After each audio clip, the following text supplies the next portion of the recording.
Welcome to Elevate Springfield, where we will dive into strategies and stories that help you rise to your full potential.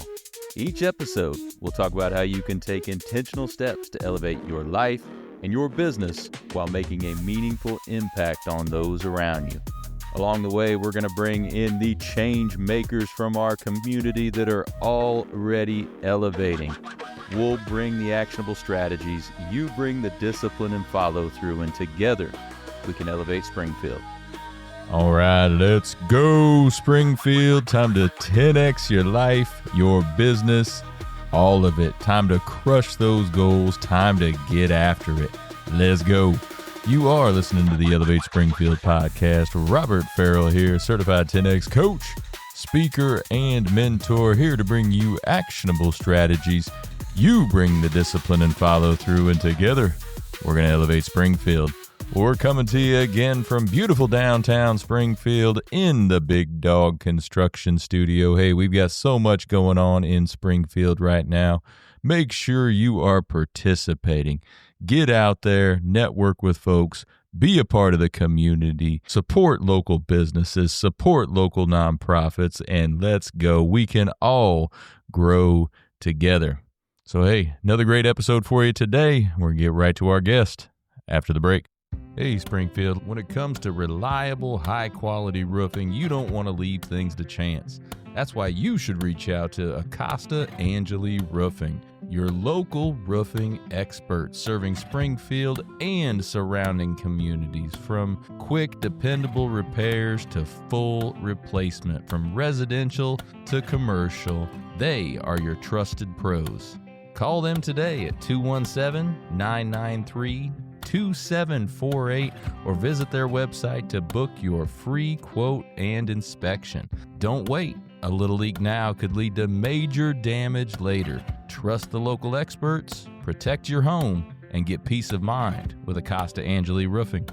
All right, and we are back. Hey, joining me in the studio now, we've got Will Armitage from Will Armitage Racing and Elevate Growth Solutions. How you doing today, man? How's it going? Appreciate you having me on. It's exciting to get in here, talk some local stuff and the racing all in one. Yeah, I'm excited to learn a little bit more about you and learn about everything you've got going on. We've been talking a little more recently, so it's going to be good. Beautiful day in Springfield, downtown, so appreciate you coming down to visit with me. Absolutely. I think it's going to be a privilege. We're going to have a lot of good conversation here and have some fun racing talk, and hopefully it'll make for a good podcast. Yeah, because I don't think I've had a racer on before, so I'm looking forward. And I haven't been to really that many races. So that's something we need to change. Yeah, you'll have to school me on that a little bit. Absolutely. But before we get into that stuff, Will, let's just learn a little bit about your background, man. Tell us a little bit about you. Yeah, for sure. I'm from Athens, Illinois. I actually graduated back 2023. Not to bore you with my whole childhood. So I'm 21 now, and from the racing aspect of everything, started racing in quarter midgets, at 8 and 9 years old, and it's been a family background. My dad was involved in racing when he was younger, raced quarter midgets himself, and my mom's side has always been race fans. So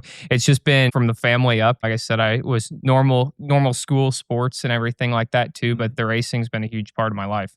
So for those out there that are not familiar with racing, what's a quarter midget? So a quarter midget would be like the cart of all carts in terms of starting out. So like that is your training wheels. So I did that for 2 years, which was fun. You're just out there learning how to even understand how to race. And then we quickly moved on to cage kart racing, and which was out in Mechanicsburg, which was super exciting. I learned how to actually race at that point. That was a lot of fun and a lot of my childhood. And then when we were 14, I had the opportunity and got a call from a D2 midget owner, Kent and Carolyn, and they gave me the opportunity to go run their car, which was super cool. I have a car owner call me, when I'm so young, and that was a lot of fun times and learned a lot from that too. So it just been progressing since I was 8 and 9 and took a few years off, and now we're definitely in full swing. Yeah. So when you were 8 and 9, were you the one pushing that, hey, I want to be a racer, or was that just kind of all in the family and hey, that's something we do type of thing? So it's actually kind of funny. So my dad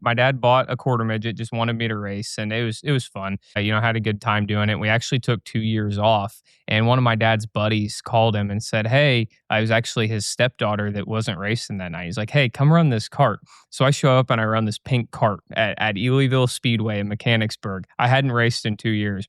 And Doug Canham was his name, out in Pawnee. And he was watching with my dad, and I had taken the lead on the top. And he looked at my dad. He goes, "I've never seen a cage cart run the top at Elyville." And from there, it's just been a rocket ship. We've been racing every weekend ever since. So kind of hopped back in cold turkey after 2 years. But yeah, the quarter midget things where you start out and then you go back into cage carts, and there's micro sprints like Jacksonville Speedway, Lincoln Speedway, where a lot of guys cut their teeth. And now we're moving on to the regional level and hopefully to the national level in time. Okay. What racetracks do we have here around Springfield? Yeah, so I spent a ton of time, just to kind of jump to the sprint car scene a little bit. We can go backwards if we want, but I spent a ton of time at Jacksonville Speedway. They have a great sprint car class with 305s. They have a local 410 class, which is super cool. You don't get that a lot because the local 410 classes, it's budget friendly. The 305s are, and then it's hard to have a full 410 class, but we've got a great, racing community around here, great race fans in Jacksonville that support it.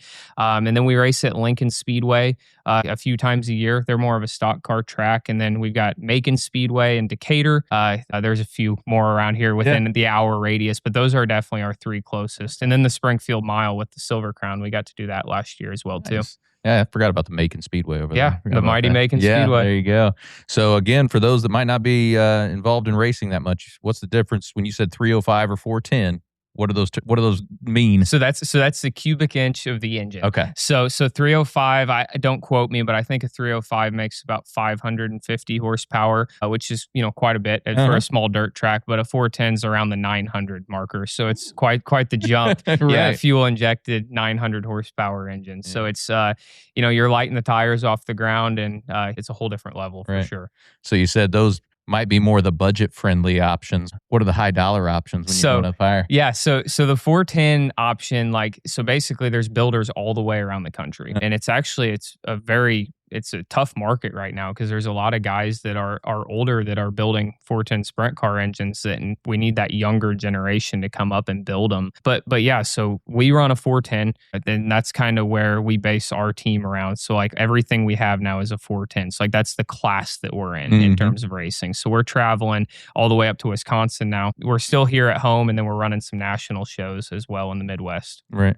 So with that, how fast are you going around the track? So it varies on the track, but that's a good question. So like a place like Jacksonville, I think we're like barely touching 100, on a quarter mile. So it'd be like the size of your track and field track. So we're going about 100 around there, maybe just a little under. But some of these tracks we're actually headed. I'll be in my first Knoxville Nationals next week, which is the biggest sprint car race of them all. Oh, so it's super exciting. Yeah, awesome. I appreciate it. It's not nerve wracking, but it's definitely a cool opportunity that I want to take advantage of. So we'll be doing that, but that track, I think we're hitting like 140. So there's a gap in the size of the track because that'll be a half mile, so it's double the distance. So a lot more straightaway speed, and we're hauling around on a dirt track. We'll have to drop some pictures over or something. Heck yeah, no doubt about it. So how fast were you going when you were like 8-9 years old? Like 20. Okay. Yeah, okay. Just learning how to get around the track. So it's a crazy progression. Like once you get out of the cage cart and then you get into like a micro sprint or a D2, there's guys that make a living running a micro sprint, and it's a very respected class. And then you move up to the sprint car, the non-wing sprint car, the Silver Crown, and then of course pavement racing, which we haven't messed with yet. It's a dangerous sport. It is. It's not any more dangerous than probably a game of football, but it's definitely at the speeds we're going. It's an adrenaline rush for sure. No doubt about it. So when you were younger like that, were you just always the type of kids? I love this stuff. I'm not scared at all of this. I don't think so. I got nervous. So that's one thing that's kind of cool to talk about is the nerves being, you strap in, you got your helmet, you got your seat belts, your suit on and everything. And butterflies come into full effect, and I feel like I've never had that quite as bad as some people because you're hopping in. It's dangerous, especially when you do get into the sprint car and just really anything above a micro. It is a dangerous sport. And I've kind of avoided avoided the butterflies. I think that's helped me as a driver overall. Mhm. Just being focused on the race and not too nervous about it. But yeah, I've always loved it. I mean, I've aspired to continue to make it work despite trying to move up in a non-budget friendly sport. You know, Sure. it's expensive, but it goes back to creating value in the race team alongside just racing itself. You can be a really good race car driver, but you got to make it work building a team. Have you always worked on your own cars? Yeah. So when I was real little, of course, I had no idea what was going on. But about the time we got into micro, I started to get my hands on it. I would have been 12 or 13 at that time. And we had some great help. Mike Russell is someone that he was around for 3 or 4 years from the micro into our first year in the 410 sprint car, who really was just there to help. I mean, I looking back, I had no idea how much time he was spending just to make sure that we had a good opportunity. My dad's obviously always been really busy growing the body shops and was there in the shop, but in terms of getting everything prepared during the week, Mike and myself were on it. And then as we got into the 410 sprint car, and we'll kind of lead into that, like it was my turn to really pick up the wrenches and figure it out. And luckily met some really good guys. I've got Brad Campbell and Hunter Bounds that help me every single day out in the shop. I mean, it's nonstop. I don't think they knew what they were signing up for when they said, "Hey, can I help you with a sprint car?" But no, Brad and Hunter are awesome. It's tough. There's a lot of work to do in the shop. It's definitely not just a hobby anymore. Right. Does Brad do the welding and the roll cages and all that stuff? Yeah. So Brad's actually working at Maxim Chassis, which is cool. So the manufacturer of our sprint car chassis is right here in Springfield, Illinois. There's a few others around the country, but Maxim is by far the most popular one. So it's cool to have them local. Here in Springfield. Right here in Springfield. So if you're a welder, go check out Maxim. It's a cool facility and they do a lot of cool work in there. I mean, fabbing up race car chassis isn't normal fabrication work. Right. So he works over there, and then Hunter's a diesel mechanic. So I've got a good little bond of, when something's wrong with the truck, between my dad and Hunter and Brad and me, we can figure it out for the most part. So it's a good deal and makes it fun even when it's really stressful. Right. No, that's always cool to see companies right here in Springfield that are doing big things nationally. And like those chassis right there, they probably work with people all over the place and they don't even know that it's happening right here in Springfield. Yeah, they're actually shipping Australia and New Zealand, all the time. So yeah, awesome. It's a very, very big company that you wouldn't know about if you weren't in the greater racing community. But if you are, that Maxim's right here in Springfield. There's a ton of trucks pulling out of there with chassis all the time. Yeah, no, that's been so fun about the podcast in particular over the last year and a half, talking to business owners and talking about things that people have no idea that are happening right here in Springfield that are having an impact across the country and across the world. And I think it's just really, really cool. It is cool. And I'm sure there's a million, like I know about Maxim. Yeah. There's a million other Maxims, in Springfield that people don't know about. So yeah, it's cool. It's a good ecosystem. And like I said, it's more than a hobby now, but it's cool that we still have fun doing it. Even on the tough nights. I mean, we've actually had a really rough year. Success-wise, it's been great, but just the ins and outs of the season has been really tough, and it's just been fun to have those guys. I mean, I wouldn't want to do it alone for sure. So absolutely. So that car, just you said it's not a cheap sport by any means. How much does one of those cars cost? Like if you buy one, I guess if you're building it yourself, whatever, but whichever way you want to take it. I don't think I could put a price tag on them because we build it by hand. But no, it's not a cheap sport at all. I know not for our team specifically because we run it a little different on our engine program. But if you go and order one of these sprint car engines, they're 60 to 70 grand out the door, just for the engine alone. And then you're building a car, which the cars are simpler, but there's still a lot of titanium components and stuff that adds up on them. So I literally could not tell you a price tag on them. Our engine program, I'm grateful enough that we've had a guy come along when I first got into the 410, the bigger engine that was willing to build our engines for us. And obviously we got the parts and everything, but didn't have that bill that is that one bill, right? Like it's, hey, we got this engine. We need to put some pistons in it. We need to do this. And we actually just set quick time with the World of Outlaws in our second race of the year, which is the national series. So that was our first ever World of Outlaw quick time. And, it's kind of cool because I actually was on a podcast a few weeks after with a guy that runs around nationally. And he's like, so you built an engine out of a shed and you went and set quick time with the World of Outlaws. And I'm like, it wasn't out of a shed. I'm like, but it is cool because we have really done things a little different. And I wish we could progress quicker. Everyone does, but it's gone well. So it's cool to see that. And obviously having Jim, I don't think I'd be in a 410 sprint car if Jim wouldn't have built my engine the first time. So, and just for clarification, quick time is so basically it's the fastest lap so to start the night. Okay. So you run your practice laps and then you'll jump into qualifying. Right. So basically it's one car out on the track, sometimes two, but you're completely separate, and it's whoever sets the fastest lap. So like, your car's got to be set up right, your engine has to be tuned perfect, and I've got to be on my A game as far as just not moving. The goal is just to put as much or as little input into the wheel as possible to get a really good lap out of the car. And that's what we did there. And we went on to have a great night. We won our heat race. We almost won the dash. I think there was 40 some cars there, all nationally based. And then in the feature, I was running fourth at the time. I had started third in the feature, and our wing slider broke. So like I said, I hope we can drop a picture over this or something. But when you have a wing ram, it's the only in-car adjustment. So basically it's a valve that puts the wing forward and back. It's on a slider. And as you adjust the car throughout the night, because the track conditions slick off or anything, your only adjustment after you strap into that car is that wing. Okay. So basically what happened is the wing hydraulic bled back and went further back than I would even ever put the wing on the slickest conditions. So that completely ruined our awesome night. And that's how humbling racing is. And I'm not going to say we were gonna win the deal, but I think we were on to possibly our first Outlaw top 5, at least top 10. And then that happens 5-6 laps in, and we had a really good car. So battling with the previous 2-time champion of the series. So they'll come again. I always have to tell myself it'll come back, and we've got a really good team, and I think we can continue to do that. I don't think that's a one-hit wonder. I think we'll make it happen again. Love it. So you've been racing for 13 years now or so? Yeah. What are some highlights? Yeah, some absolutely. highlights, man. Yeah, for sure. So started when I was 8 or 9. So 13 years or so. Took those 2 years off. So I've got about 10 years behind the seat. But a lot of these kids coming up through the racing ranks, Oklahoma, Indiana, California, these guys are racing 50, 60 times a year. I raced 15 or 20. It was a hobby for us.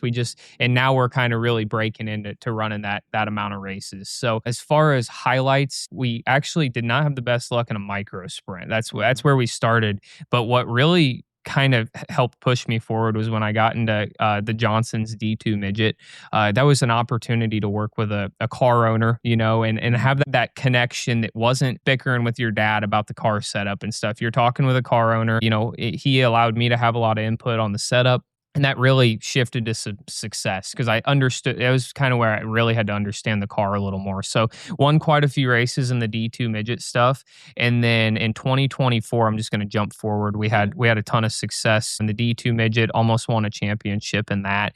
And then jumping forward, it actually took a lot of time to get our first 410 win because basically you hit this cap where every guy moves up through the field and they land in a 410 sprint car. So I'm racing with guys, and that's, notable. I'm racing with guys that have been doing it for 6 months, like I was, to 30 years behind the seat. Yeah. So I just mentioned that 2-time champion, David Gravel. I don't want to quote this, but I think he's been behind a seat for 20 years or more now. So that's a lot more laps than me at 90 nights a year. Yeah. So is what their schedule is. So he's getting more races in 1 year than I am in 3 alone. Right. So these guys are well tenured. So yeah, you're racing against a really tough field, even locally. There's a lot of guys around here that have 20 years of experience at Jacksonville alone. And it's cool to go duke it out with them because you can drive a race car for a long time, which allows a lot of guys to get really good. So just to jump back, we won our first 410 race in 2024. So it took 1.5 years to win our first 410 race. I think maybe 2 years at that point. That was tough for me, trying to learn the car, having all these guys helping and partners looking at me, saying, not really saying where's the wins at, but that's what it feels like. You feel like that. On it. Sure. And it was time to win a 410 race, and we pulled it off in 24. And then last year, I think we got 4 wins last year, which that's tough to break into. You want to win every race you go out, but it's you versus 24 guys. So I always tell a lot of people that don't know a lot about racing, you're not on the same basketball court every night. So every track's different. Every track surface is, even if it was shaped the same, if it's in Kentucky, that dirt's going to be completely different. So every track's different, and then you're racing against 24 guys at once. Right. So pulling off that win every single night's tough. But we're getting into the part where we're I feel that we're fast all the time, and that's a positive note for us. There was nights 2 years ago where we wouldn't be good all night, and now we're finding that speed. Even if we start off bad, like, okay, let's get there. So yeah, it's a tough sport, but it's humbling, and it's taught me a lot. Right. No, I bet when you're talking about partners and everything, yeah, you probably would start taking that hard on yourself. Absolutely. If you've got these partners that are backing you, pushing for you and everything. It's like, oh, I need to get that W. No, understand. But over these years, because of your success, whether it's a win or not, you have been able to get some of those partnerships with folks. So talk to us a little bit about some of the people you work with or some of the partnerships you've garnered over the years. Yeah, absolutely. So basically, I love telling this story because I feel like it's really shifted the person I am. When I was 15 or so, when we had first got that 305 sprint car, my dad sat me down. Of course, he's still a huge part of the team, but my dad sat me down and he goes, "All right, look, kid, like if you want to keep doing this, like you're gonna have to figure out how to fund this deal and be at least an equal part in this eventually. We're going to do the Jacksonville thing. We're going to do this, and the other." And he's like, "But you need to figure out how to make this work on your end." So I'm like, how am I going to do this? I'm 15 years old, trying to figure this out. So I learned Photoshop. I'm making these proposals up. I'm trying to figure all this out. And I got my first sponsor at the end of that year. We had talked kind of mid-year, and I got my first sponsor, XK Glow, there at the end of the year going into 22, it would have been 23, I think. So we've had them for quite a while, and that's been cool. And it just shifted my focus. Like I went from just trying to race to like, okay, these people believe in me. So, just taking those risks, connecting with business owners and shifting that marker on the race team. I used to just be trying to be a race car driver. And my dad was like, "Look, like there's a lot more to this. If you want to do this, like you're going to have to learn how to market yourself." And I think it changed a lot of what I do today because of that conversation. And it's cool. Our whole team is about presentation and having a brand and really focusing on it. The biggest thing is I shifted from trying to find sponsors to trying to find valuable partnerships. Yeah, absolutely.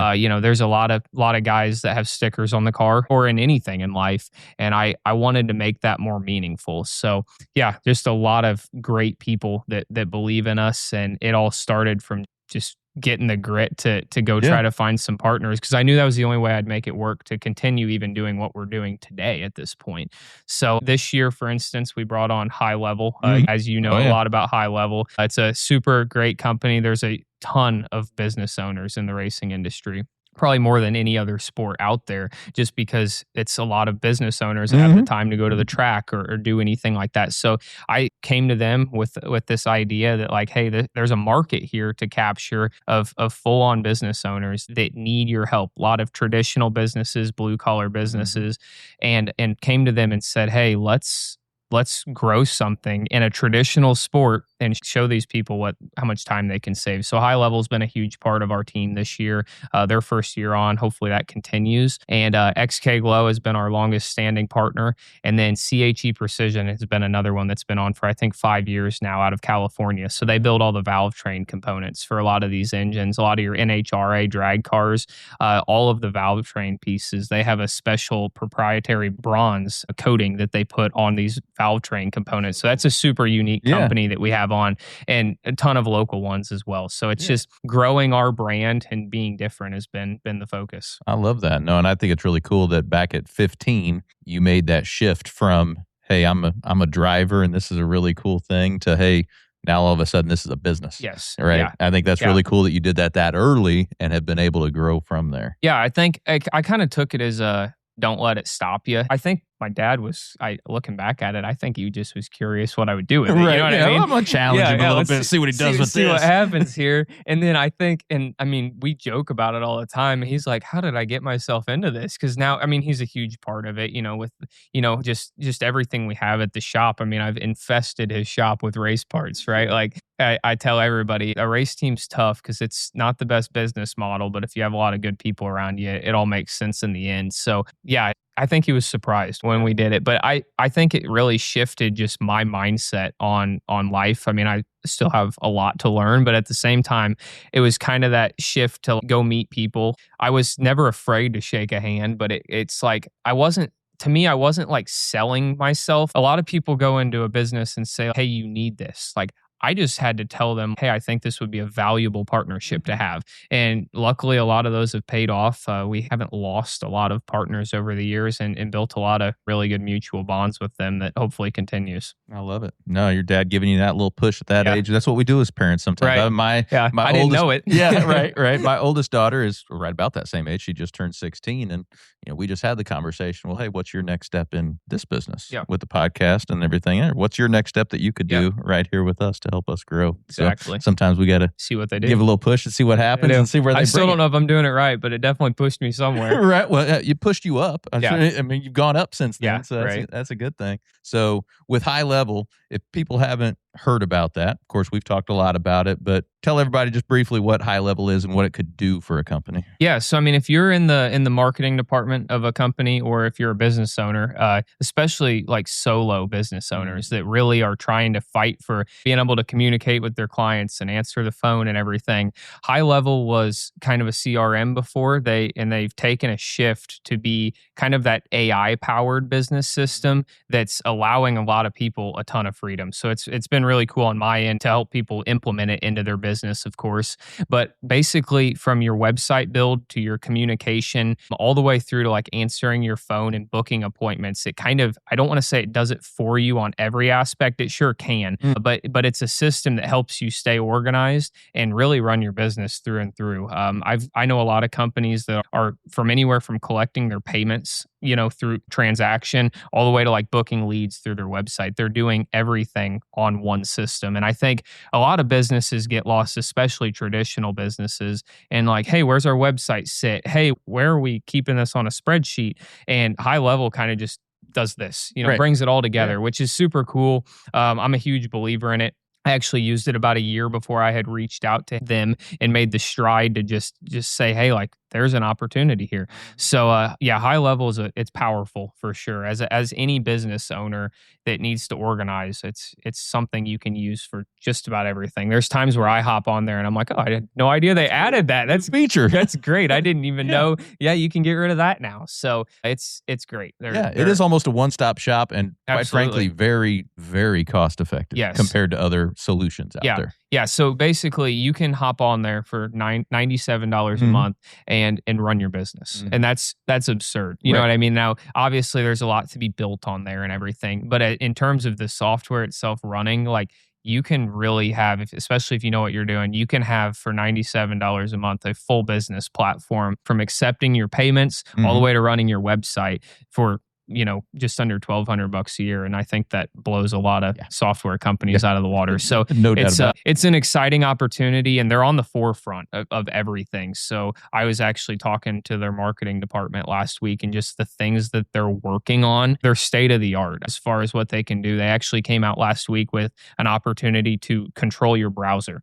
So like, you can actually ask it a question and it will hop on your computer. And don't get scared when I say this. This is actually very, very cool. It's secure. It can hop on your computer and find that data that it needs, whatever you allow it. It says, hey, grab this. And it literally finds the data, puts it in the CRM, and continues to run your business. So cool. It's crazy. Yeah. So awesome opportunity, huge believer in it, and looking forward to what they do in the future. I've actually just been talking to you about it.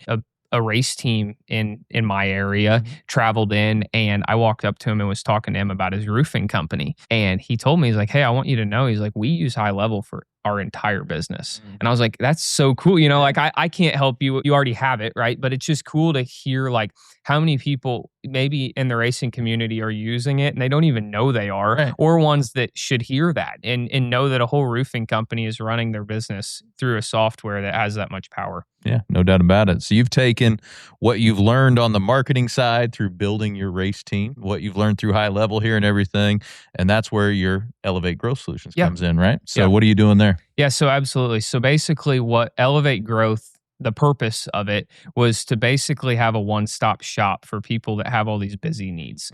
That's what it started out as when I first started tiptoeing into it. So basically, when I was little, I watched my dad do all these endless tasks, my mom do all these endless tasks, and I'm like, gosh, like the time and effort in it. But when I first started it, I designed my own race car. I do all the proposals for it. I do all of the work there. So I was like, how can I help businesses grow with a creative touch and have their own brand and have a story? A lot of companies, you might be a concrete company, and it's like tell people who you are. And that's what I've always had to do to try to sell my value is have a story. So I wanted to shift in and help people, whether it was just the design on their truck so they could be different, or, you know, their social media. And then I came across GoHighLevel and the power of it. And it kind of shifted me back to when I was little, knowing how much time my parents had in building a body shop and wondering the power of that if they would have utilized or had that tool. You know, it wasn't a thing at the time, but had that tool sooner, how much time it could have saved them. So Elevate Growth is basically like, how can I help you grow? You know, in any aspect. A lot of it goes back to what I've learned on the race team, from design and storytelling and building a brand, all the way to like actually saving you time and building you a system, which has been the touch that GoHighLevel's added to Elevate Growth for sure. So now we're implementing GoHighLevel into companies that need that touch, along with using it just for their marketing piece, for that branding. There's, you know, I don't want to be the everything guy, but at the same time, I've found myself looking back on past experiences where I'm like, yeah, I can get that done for you. Give me a second, and then I'll hop on GoHighLevel and really get that automated for them and save them time. Yeah, absolutely. So, no, I think that's great for businesses out there. They should take a look at GoHighLevel if they haven't seen it before. If you don't have a CRM or don't have any kind of solution at all, that's definitely a great one to look at. Start there. Yeah, if you already have one, still take a look at it and see if it might be a better value for you, give you more for your money there. Absolutely. Yeah. So anything else you guys do with the Elevate? Yeah. So basically the biggest thing is being a one-stop shop for marketing needs. So I have done anything from doing voice AI assistance for companies, trying to save them a little time. I deal with a lot of solo guys that have their own shop. And basically what we're trying to do is funnel clients in where they're having a chance to not have to answer every call in a way that they can push it back to later. So, you know, I've got voice AI assistance set up through GoHighLevel where it funnels them down, sends them a notification and says, hey, did you forget about this appointment? Or, you know, hey, this person wants to book an estimate. So we're working on that side too, to save guys time and have the opportunity to grow and not be stuck on the phone all day. So that's another one of our ticket services that we're working on growing, you know, through the help of GoHighLevel. And then, yeah, I mean, overall, I think my choice is how can I save people time and grow their business all at the same time without having 10 different people doing it. And that's where, like, if I can do that, like, I feel like I kind of fulfilled what I wanted to do. Awesome. Well, Will, so much great stuff. Looking forward to seeing the growth of the racing team and also the company. That's also great stuff. I always like to close with these last couple of things. Let's give the audience a piece of advice, one on the personal side, one on the professional side, to help them elevate their life or business. I'm going to put that together and say, on the personal side, being authentic. You know, I've really, this year, I've had a lot of people ask me what the heck's wrong with me. I've really stepped out of my comfort zone socially, you know, on social media, trying to build the race team and everything, and just being authentic, you know. And then I'm going to mix that in and say, on the professional side, utilizing all these new tools to power their time. So I see a lot of these AI graphics out there right now and everything. Like, be authentic on the front end, but use these new systems to help you save time. I've seen so many people and got so many calls that are like, I have no idea. Like, I got a whole day back, but spend that day and go be authentic. You know, maybe make a post or shake a hand. And I feel like I said, I'm still young, but that's my focus is networking and utilizing these new tools that are coming at us to not just go sit on the couch, but go learn something else and be authentic. Right. You know, that's the second time today. I had another guest in here earlier before you came in that we talked about authenticity in social media, where AI has its place in certain things, but authenticity when it comes to social media is so much more valuable. Absolutely. You know? Yeah. I mean, I use it maybe for a video transition or an edit or something funny, you know, something that is meant to be funny, but people need to know what your business does. And if AI messed up the logo on the back of your shirt, they don't even know what business you work for. So I think it's time well invested to be authentic. I think just from the outside perspective, we're in a world of distrust as far as the AI. Like, you get on your phone and you don't know what's real, what's fake. So give everybody the opportunity to see who you are on the front end. And then, like I said, bring those modern systems in and protect yourself on the back end, save time, and it all pays off in the end. Absolutely. Well, last one for you here, Will. Is there anything we can do community-wide to help us all elevate Springfield and the surrounding communities? I think it's work together more. I'm sure you hear that a lot. I say it a lot. Yeah, That's a good one. you say it a lot. But no, I honestly think that from my background, in racing and that first handshake with XK Glow and Dan giving me that opportunity to believe in me, there's so many of those businesses around here. Maybe not every single one of them would do what Dan did for me, but at the same time, there's so many people in this community that if you shake their hand, you get to know them, you can work together. I mean, we talked about it earlier. So to me, I feel like if people would realize their true value a little more in the marketplace, I think there's a lot of opportunity to be had there. Completely agree. When we work together, we grow together, brother. That's Absolutely. what we do. Love Come it. on.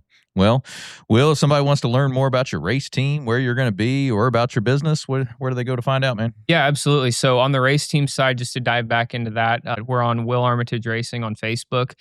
We post a ton of cool content on there. You got some cool videos. We're real. Like I said, I broke out of my shell. So if you ever say, "Man, he looks awkward," that's because I probably am. But no, I've never had a problem talking. But this media piece has been different. But yeah, I'd love if you guys would go check that out. We've been growing a good following. I think we have like 800,000 views over the past 90 days, just organically. So super cool to see people, the feedback come back in on the racing side, and we'll continue to do that. And then I think it's Will Armitage 7 on Instagram. You'll see kind of the same thing on Instagram. And then as far as Elevate Growth, I'm kind of just me right now. Just I've had so much great feedback come in, just networking with business owners that I haven't had time to really launch that business. Sure. But it's been great in connecting people with high level and building media opportunities and everything. So my domain is getelevateco.com if anyone wants to check it out. I haven't looked at it in a while, but there's a lot of great people I look forward to connecting with and hopefully help. And I think at the end of the day, if the best phone call I get is, "Hey, you saved me time." And then if they say, "Hey, that provided a lead or did something else," I think that'll all pay off in the end too. Come on. Well, great stuff today, Will. Appreciate you spending some time with me, man. It's been a pleasure. I appreciate you having me on and a lot of great conversation I think we can look forward to. Yeah, absolutely. I already have a couple of topics. We're going to have follow-ups on here. So look forward to seeing Will at least a couple of more times here on Elevate. Let's do it. Like you said, Elevate Squared. Right? Elevate Squared there we or go. something. Yeah, that'll work. Yeah, that works. So, all right, man. Appreciate it. Of course. All right, we're going to let Will get back to elevating Springfield. But for the rest of y'all, we'll be right back. Looking for expert tree care with hometown integrity? Look no further than Sangamon Tree Service. They're your trusted local pros, delivering quality workmanship, exceptional customer service, and fair, honest pricing every time. Whether it's trimming, removal, or storm cleanup, their team brings professionalism and care to every job, big or small. Call the name your neighbors trust, Sangamon Tree Service, or visit them today at SangamonTreeService.com. Sangamon Tree Service, rooted in quality, built on trust. Looking for personalized insurance with hometown care? David Hilst American Family Insurance Agents here to help you protect what matters most: your family, your home, your dreams. Whether it's auto, home, life, business, David and his team are proud to serve the Springfield community with trusted advice and reliable coverage. Local service, real relationships, peace of mind. Call today or stop by their office. They can build your dream protection plan together. Call 217-726-6343. Well, thank you for joining us today, everybody. Appreciate you making us a part of your day. Hey, don't forget, while you're out on social, check ours out. You can check my personal one out at Robert Farrell @everywhere. Check out those Elevate Springfield pages, those Big Dog Business Coaching pages as well. Check us out over on YouTube. Give us a subscribe, give us a like or a follow on any of those channels. We would certainly appreciate it. So hey, take what you learned today. You bring the discipline and follow through, and together, that's right, y'all, we're going to elevate Springfield. Be great.